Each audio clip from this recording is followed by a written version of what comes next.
Hello, welcome to my channel. My name is Sylvia and I'm so excited that you're watching this video today.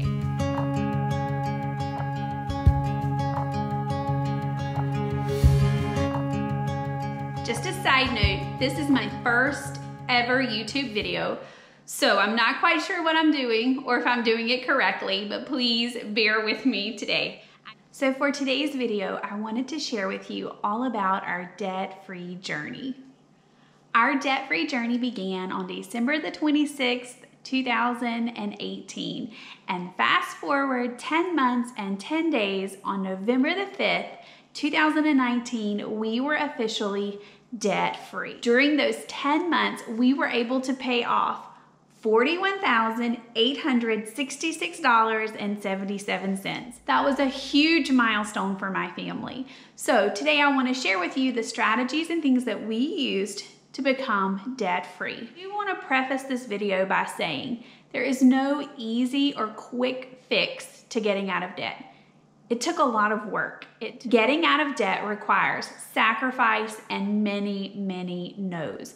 There were so many times that we wanted to go to dinner with friends or to go shopping or to go see the newest movie or to go on a trip with family, and we had to say no. We knew that it would not be forever, that for this season in our life, for this time right now, for what we're trying to accomplish, we have to say no right now. But by saying no today, we knew that in the future, that would open the door for us to be able to say yes to many, many more things. So getting out of debt is sacrifice, it's hard work, and it's gonna take some time, but if you're willing to dig in, to use the resources out there available to you, to budget, and to just be mindful of your spending, then you too can get out of debt. So I wanna talk about our why. One of the biggest questions we get is why? Why did we decide to become debt-free?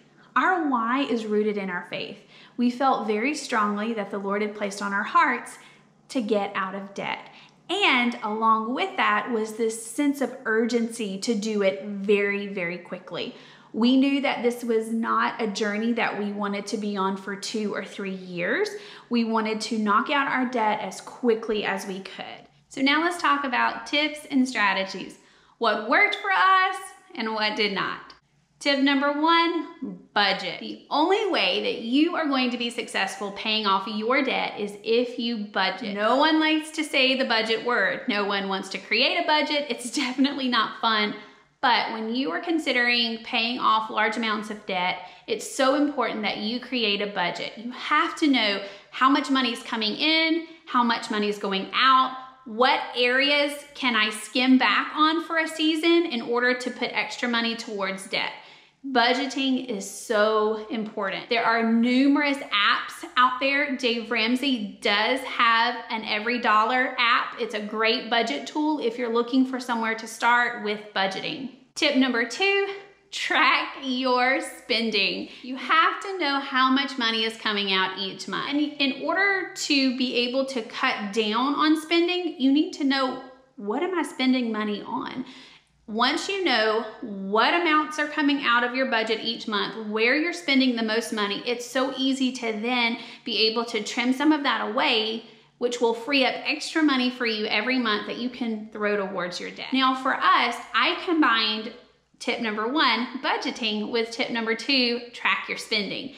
I created a budget spreadsheet that worked for us. I spent so much time online looking at different budget spreadsheets, looking at different budgeting apps and tools, and I just could never find one that I felt really fit us and our family. And I wanted something that was an all-in-one place. I wanted something that was a budget, a monthly budget for us, something that would show us how much we had in debt left to pay off, how much we had paid off so far, and I wanted it to be able to itemize each one of my debts so I could see each month how much money I had in each of my debt snowballs. So I created an Excel budget spreadsheet. It worked really well with us. I've shared it with several people. So if you are interested and would like a blank copy of my budget spreadsheet, I am going to include my email in the description box below. Shoot me a quick email, ask for my budget spreadsheet, and I'll be glad to share that out with you. It is editable, so you can make tweaks and changes to fit your family. Tip number 3, extra income. This isn't necessarily a requirement, but if you're looking to pay off a large amount of debt fast, you're gonna need to take on some extra income. You have an opportunity or the ability to work extra hours or to take on a second job, then I highly encourage you to do so. Because of the nature of my work, I can't get overtime hours. So my only option was to take out a second job. For me, that looked like teaching ESL online in the mornings before I would go to my brick and mortar job. I found one that worked really well for me. The hours were flexible. I was able to work when I could, and I was able to close slots and take a step away from it on days that I needed to. It did not take away from me being a wife or a mom, and that was something that was very important to me. I already work a full-time job. I travel quite a bit for my job. I'm a wife, I'm a mother, so I didn't want something that was gonna take up the precious few hours I had left with my family. I worked online with VIP Kid. If you're interested, I do plan to do a video on VIP Kid, the ins and outs, what to do, what not to do, questions, what's worked for me. So stay tuned for a video coming up on VIP Kid. Tip number 4 is watch where you shop. So very early on in our debt-free journey, we began shopping more in bulk at Sam's Club. That is one of the best things that we did as far as spending on household items and necessities every month. Rather than going and spending $4 on an item in our small town that might last us for a month, we could go spend $6 and buy something in bulk that would last us for 3 to 4 months. So if you can shop in bulk, I highly recommend that you do. That helped save money for us, and it keeps you out of the stores more often. The less that you're in the stores, the less likely you are to spend money that you shouldn't be spending when you're trying to pay off debt. Tip number 5, sell what you do not need. I am a big fan of cleaning out and getting rid of things that you are not using and that you do not need.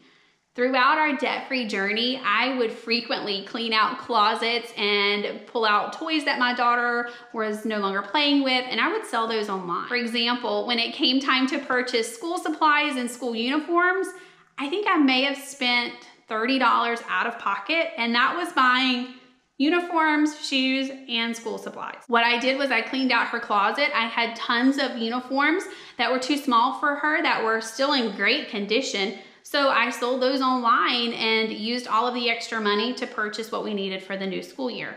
So look around, find things that you don't need, things that you are not using, and sell that. You can use the money to either purchase things that you do need and you don't want to take it out of your budget, or you can take that money and toss it at your debt snowball. Tip number 6 is accountability. Anytime you have a goal set for yourself, it's always a great idea to build in some accountability by sharing with others. We shared out with our friends very early on that we were trying to tackle some debt, and that made it easier for us because we could have those conversations about where we are, what we're struggling with, and it made it a little easier turning things down, saying no to dinner dates or saying no to trips or social events with friends. We were able just to kind of say, hey, remember we're trying to pay off some debt, so we really kind of want to stay home, or we're trying to just lay low for a bit. So I encourage you, share with friends, share with family. We shared with our pastor. So having that accountability really helped us. We knew that people were going to ask us, how's it going? Having accountability kept us on track. Every few months, I would send my pastor a screenshot in a group text, and my husband and I would share with him, hey, this is how much debt we've paid off. This is where we're at. We're on track. And just having that built-in accountability was very important to us, and I really believe that that helped us to stay on track and to pay off our debt in the time frame that we had established for ourselves. And tip number 7 is make it a family affair. For us, we do have a daughter, and so we got her involved in our debt-free journey. There are tons of resources out there for kids to help them as they're learning to budget and as they're having conversations about debt. So we found some online resources that we used with our daughter to help her become part of our journey.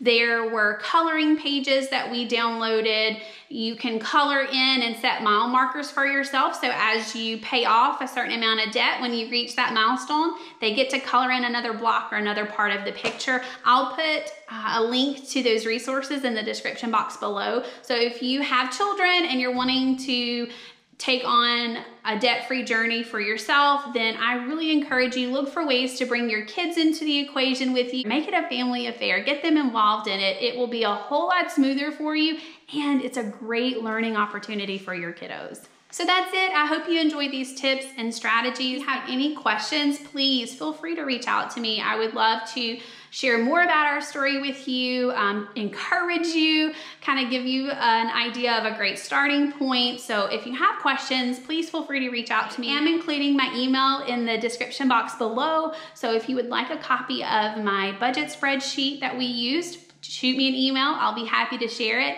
I'm also going to include some links for some Dave Ramsey resources that we found helpful, as well as links for activities that involve kids so that you can make it a family affair. Thank you for watching today. Please like this video and hit subscribe. And I do plan to post a video again soon on VIP Kid and what that entails. So if you're interested in taking on a second job, or if you've been thinking about VIP Kid, stay tuned for that video.